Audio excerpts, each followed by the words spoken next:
Okay, so a few things I realized that I did not add into the Word document that I sent to everybody is that I covered what you need as far as everything that will kind of be like a staple in your homegrown plants, but I didn't cover the grow medium.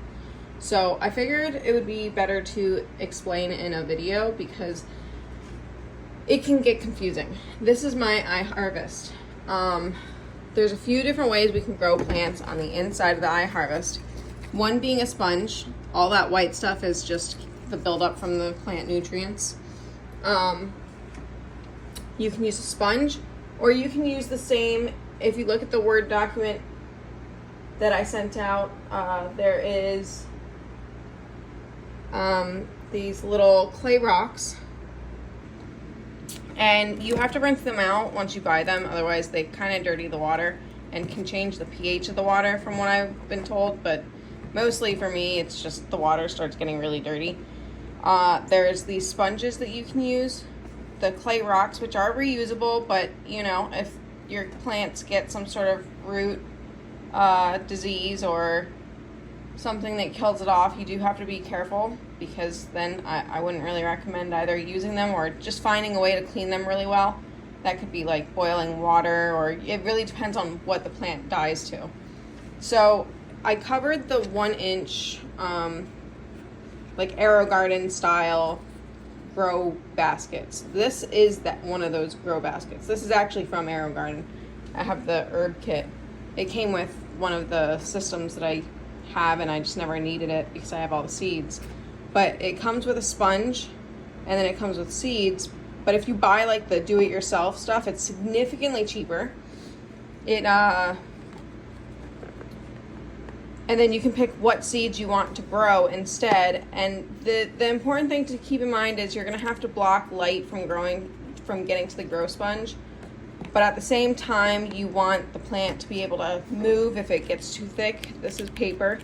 My method is these little sleeves. You can also use aluminum foil, but the sleeves are pretty reusable unless a plant gets really large. Then it kind of destroys it, but it might get shaped weird, like it just like dries in a really curvy, messed up way. But if you put it in really hot water and you flatten it and it dries, you have a chance to be able to reuse it again.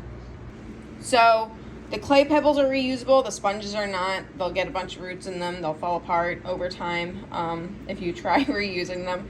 This has been used. You can kind of see that it's wet, and I washed off some of the algae because it had a baby basil in it. But if you put the plants in a system and they're a little bit too small, they can dampen off. That's worth reading up on. Read about dampening.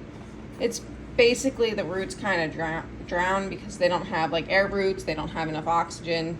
The sponge maintains the water.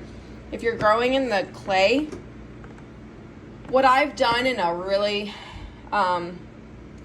it was mostly because I was trying to save money, is I would cut off a piece of, or pull off a piece of cotton ball, just a small skinny piece, and I would weave it in the clay balls. Oops, I dropped a piece.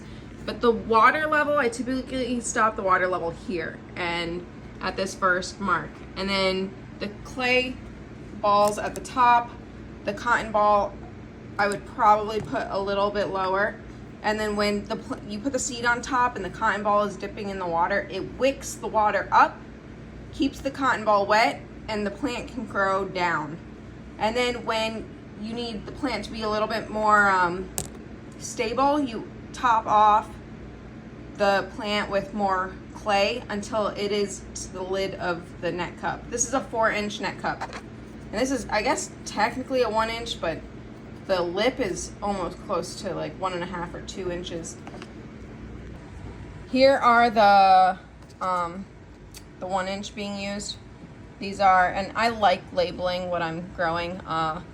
This is tomato, and then we have leeks and a bunch of other, like we have a lettuce and peppers and stuff.